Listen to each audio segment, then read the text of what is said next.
So walk us through on this vaccine passport, and you brought up, and I think it was brilliant because the first time, we've tried, but you actually nailed it. The social credit score of the Chinese Communist Party, which is just also state capitalism and an authoritarian dictatorship combined, of how they suppress one of the great civilizations in mankind's history. They've developed a social credit score, and you kind of bring it up that, hey, that was all done in conjunction with Western companies, and now those companies have turned that on to the American people. So walk us through the details. Sure. And if you step back and think about it, why would they not? I mean, I've warned since I wrote The End of America that the goal of all tyrants is to make the world China. It works. It works if you're an oligarch. As you and I know, real democracy is uncomfortable for people in power. They have many more people to satisfy, many more, people sitting at the table. And it suits elected officials of any party, and it suits oligarchs to silence and control everyone. So, you have to think, here are a billion people, smart people, educated people, and they are not rebelling. They're not engaging in dissent. They're not overthrowing their oppressors. Why is that? Because with the social credit technology, the Chinese Communist Party can find any dissident in 5 minutes and can reinforce good behavior and punish bad behavior digitally. And algorithms, mean that it's not even labor intensive. So that's our future if we accept these technologies. You asked me before the break, what about all these talking points of people, many of whom, by the way, I was starting to share, are on the Bill and Melinda Gates payroll because they're rolling out millions for the New York Times, NPR, The Guardian, for vaccine education and coronavirus education. So influencers are being paid. And I know that there is no going back from the vaccine passports. That is the last thing. And, you kindly played my video as an introduction, but because I understand the technology, I know that there is no more dissent. Just what I said in the video, there is no more assembly, there is no more worship if they don't want us to worship. There are no more free choices.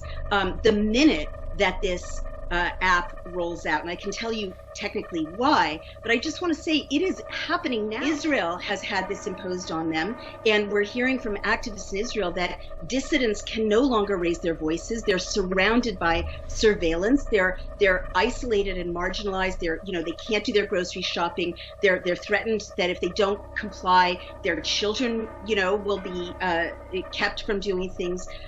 It's being rolled out in Canada. It's being rolled out in Britain. Denmark has had to absorb it. So this is the end of the West. It is a war on the West. It's a war on humanity. I can tell you who the bad actors are, but I'm really trying to explain to people the technology because it's not science fiction. It's not someday in the future. It's right now. All those functionalities can be switched on in the time it takes to tweet about it. So this is the unverified pandemic.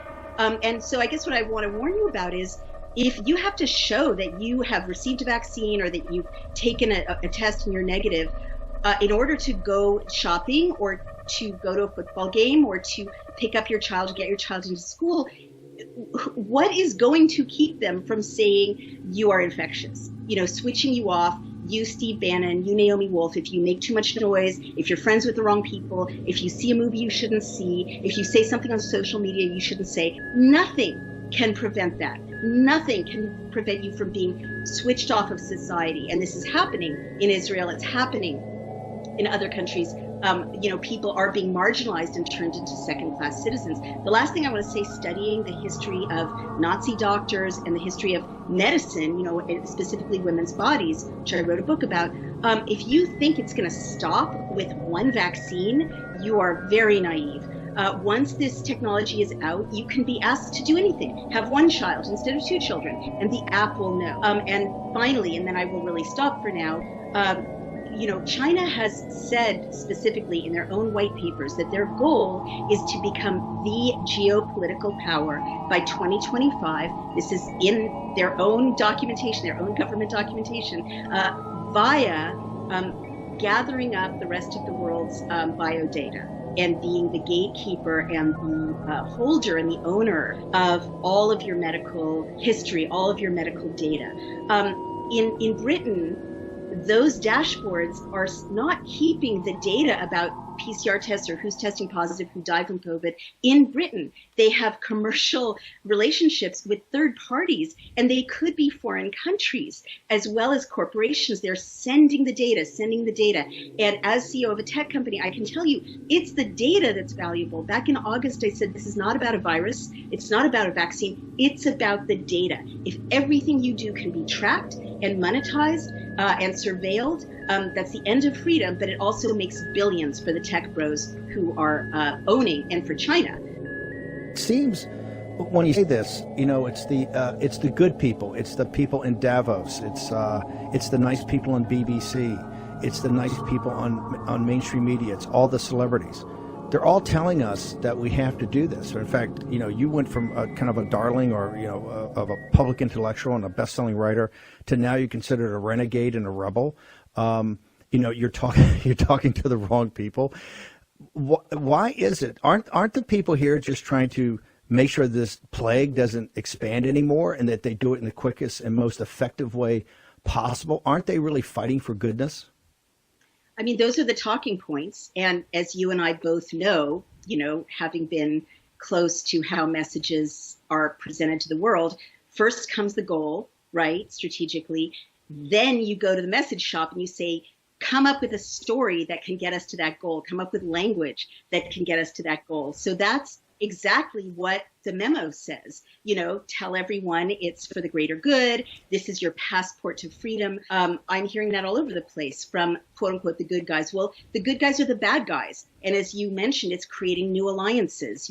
I spent years thinking you were the devil, no disrespect. And now I'm so happy to have you in the trenches, along with other people across the political spectrum fighting for freedom. I'm sure you thought, a lot of people I know are the devil. I mean, we have to drop those labels immediately in order to come together to fight for our Constitution. Microsoft already built with Salesforce and Oracle a vaccine passport. What have they embedded it with? Apple Pay and Google Wallet is their recommendation. Why would your vaccination status, which by the way can upload all your medical history, be linked to Apple Pay or Google Wallet? There's no reason for that functionality unless there's going to be a relationship between your revenue, your ability to pay for things, and your complying with this medical treatment.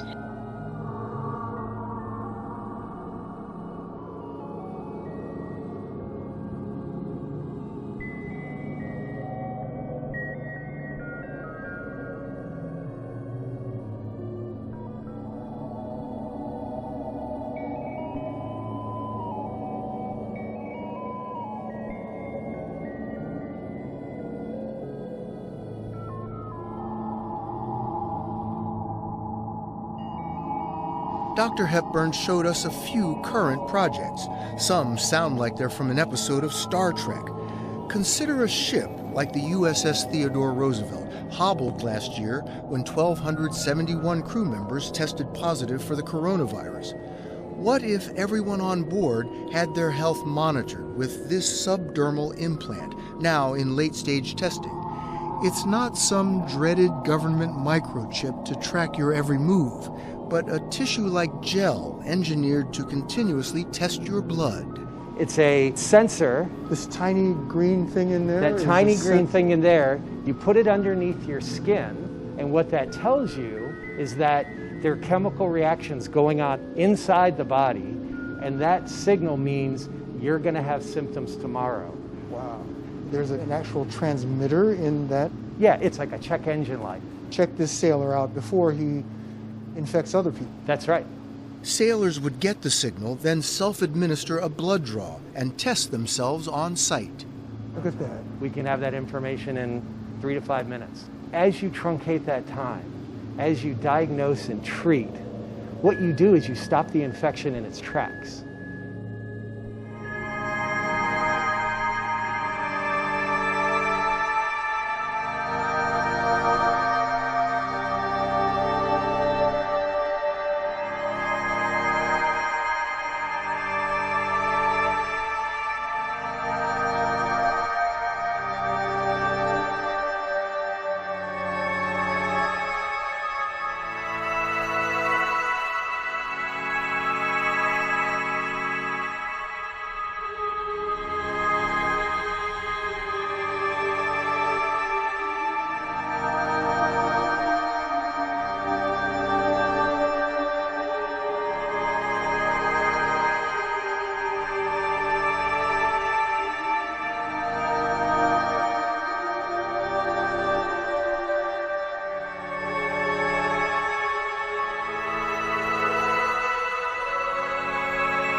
Health Desk. The world of medicine has seen its share of miracle cures, from the polio vaccine to heart transplants, but all past achievements may pale in comparison to the work of Dr. Alice Crippen. Thank you so much for joining us this morning. Not at all. So, Dr. Crippen, give it to me in a nutshell. Well, the premise is quite simple. Take something designed by nature and reprogram it to make it work for the body rather than against it. You're talking about a virus? Indeed, yes, in this case the measles virus, which has been engineered at a genetic level to be helpful rather than harmful. And I find the best way to describe it is if you can imagine your body as a highway and you picture the virus as a very fast car being driven by a very bad man, imagine the damage that car could cause. Then if you replace that man with a cop, the picture changes, and that's essentially what we've done. How many people have you treated so far? Well, we've had 10,009 clinical trials in humans so far. And how many are cancer-free? 10,009. So you have actually cured cancer? Yes, yes.